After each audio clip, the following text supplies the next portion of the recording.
भगवान सूर्य नारायण के सौम्य रूप की कथा, उनकी स्तुति और परिवार तथा देवताओं का वर्णन। राजा शतानीक ने कहा, मुने, भगवान सूर्य की कथा सुनते सुनते मुझे तृप्ति नहीं होती, अतः आप पुनः उन्हीं के गुणों और चरित्रों का वर्णन करें। सुमंतु मुनि बोले, राजन, पूर्व काल में ब्रह्मा जी ने भगवान सूर्य की जो पवित्र कथा ऋषियों को सुनाई थी, उसे मैं आपको सुनाता हूँ। वह कथा पापों को नष्ट करने वाली है। एक समय भगवान सूर्य के प्रचंड तेज से संतप्त हो ऋषियों ने ब्रह्मा जी से पूछा, ब्रह्मन, आकाश में स्थित यह अग्नि के तुल्य दाह करने वाला तेजपुंज कौन है? ब्रह्मा जी बोले, मुनीश्वरों, प्रलय के समान जब सारा स्थावर जंगम जगत नष्ट हो गया, उस समय सर्वत्र अंधकार ही अंधकार व्याप्त था। उस समय सर्वप्रथम बुद्धि उत्पन्न हुई। बुद्धि से अहंकार तथा अहंकार से आकाश आदि पंच महाभूतों की उत्पत्ति हुई और उनसे एक अंड उत्पन्न हुआ, जिसमें 7 लोक और 7 समुद्रों सहित पृथ्वी स्थित है। उसी अंड में स्वयं ब्रह्मा तथा विष्णु और शिव भी स्थित थे। अहंकार से सभी व्याकुल थे। अनंतर सब परमेश्वर का ध्यान करने लगे।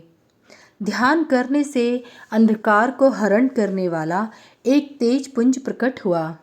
उसे देखकर हम सभी उसकी इस प्रकार दिव्य स्तुति करने लगे।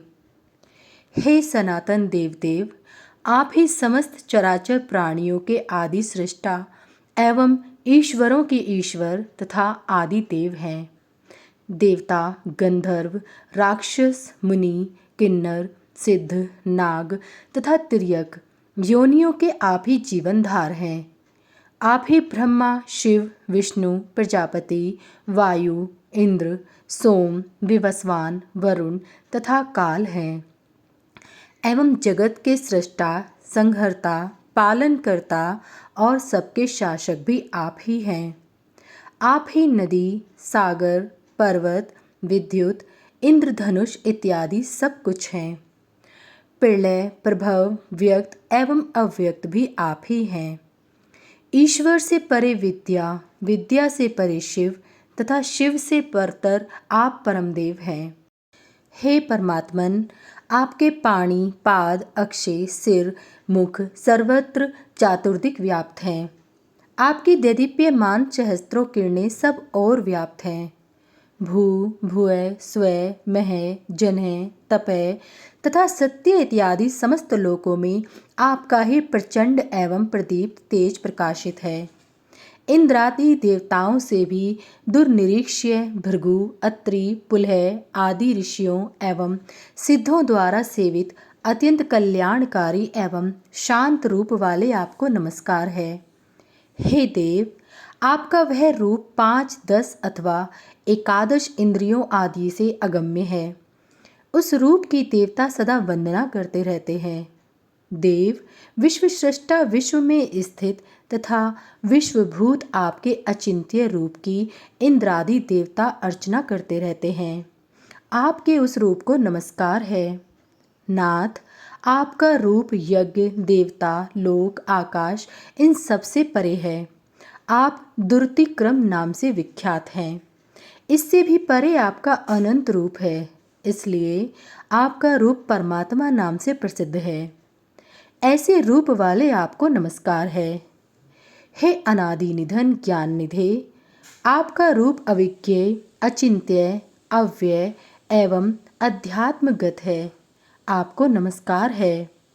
हे कारणों के कारण, पाप एवं रोग के विनाशक, वंदितों के भी वंद्य, पंचदशात्मक, सभी के लिए श्रेष्ठ वरदाता तथा सभी प्रकार के बल देने वाले आपको सदा बार बार नमस्कार है।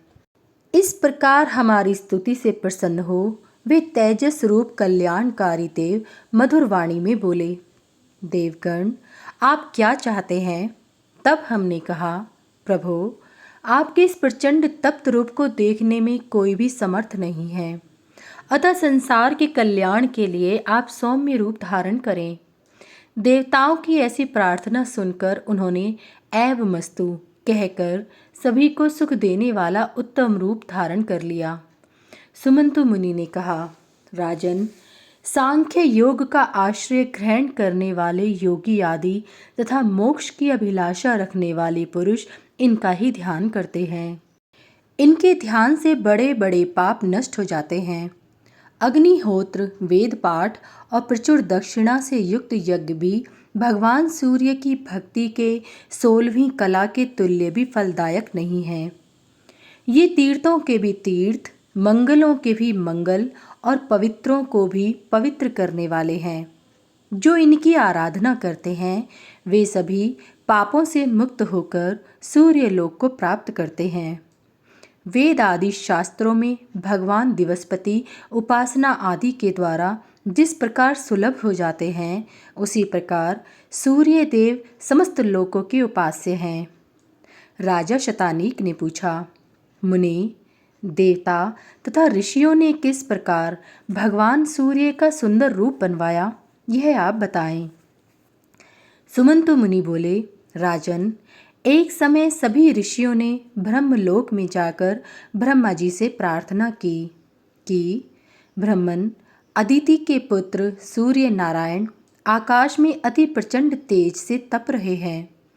जिस प्रकार नदी का किनारा सूख जाता है, वैसे ही अखिल जगत विनाश को प्राप्त हो रहा है। हम सब भी अति पीड़ित हैं और आपका आसन कमल पुष्प भी सूख रहा है। तीनों लोकों में कोई सुखी नहीं है। अतः आप ऐसा उपाय करें जिससे यह तेज शांत हो जाए। ब्रह्मा जी ने कहा, मुनीश्वरों, सभी देवताओं के साथ आप और हम सब सूर्य नारायण की शरण में जाएं, उसी में सबका कल्याण है। ब्रह्मा जी की आज्ञा पाकर ब्रह्मा, विष्णु तथा शंकर सभी देवता और ऋषिगण उनकी शरण में गए और उन्होंने भक्ति भाव पूर्वक नम्र होकर अनेक प्रकार से उनकी स्तुति की। देवताओं की स्तुति से सूर्य नारायण प्रसन्न हो गए। सूर्य भगवान बोले, आप लोग वर मांगिए। उस समय देवताओं ने यही वर मांगा कि प्रभु, आपके तेज को विश्वकर्मा कम कर दें, ऐसी आप आज्ञा प्रदान करें। इन्होंने देवताओं की प्रार्थना स्वीकार कर ली। तब विश्वकर्मा ने उनके तेज को तराशकर कम किया। इसी तेज से भगवान विष्णु का चक्र और अन्य देवताओं के शूल, शक्ति, गदा, वज्र, बाण, धनुष, दुर्गा आदि देवियों के आभूषण तथा शिविका, पालकी, परशु आदि आयुध बनाकर विश्वकर्मा ने उन्हें देवताओं को दिया। भगवान सूर्य का तेज सौम्य हो जाने से तथा उत्तम उत्तम आयुध प्राप्त कर देवता अत्यंत प्रसन्न हुए और उन्होंने पुनः उनकी भक्तिपूर्वक स्तुति की। देवताओं की स्तुति से प्रसन्न हो भगवान सूर्य ने और भी अनेक वर उन्हें प्रदान किए। अनंतर देवताओं ने परस्पर विचार किया कि दैत्यगण वर पाकर अत्यंत अभिमानी हो गए हैं। वे अवश्य भगवान सूर्य को हरण करने का प्रयत्न करेंगे। इसलिए उन सबको नष्ट करने के लिए तथा इनकी रक्षा के लिए हमें चाहिए कि हम इनके चारों ओर खड़े हो जाएं, जिससे ये दैत्य सूर्य को देख न सकें। ऐसा विचार कर स्कंद दंड नायक का रूप धारण कर भगवान सूर्य के बाईं ओर स्थित हो गए। भगवान सूर्य ने दंड नायक को जीवों के शुभाशुभ कर्मों को लिखने का निर्देश दिया।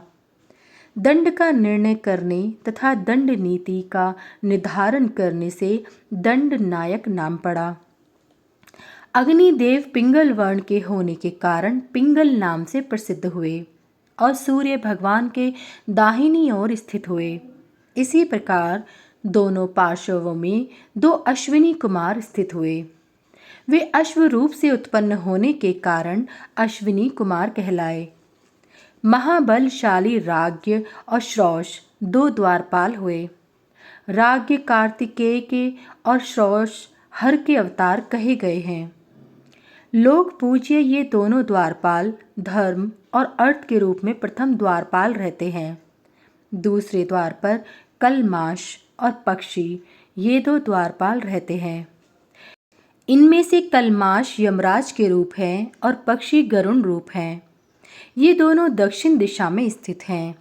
कुबेर और विनायक उत्तर में तथा दिंडी और रेवंत पूर्व दिशा में स्थित हैं। दिंडी रुद्र रूप हैं और रेवंत भगवान सूर्य के पुत्र हैं। ये सब देवता दैत्यों को मारने के लिए सूर्य नारायण के चारों ओर स्थित हैं और सुंदर रूप वाले विरूप, अन्य रूप और काम रूप हैं तथा अनेक प्रकार के आयुध धारण किए हैं। चारों वेद भी उत्तम रूप धारण कर भगवान सूर्य के चारों ओर स्थित हैं।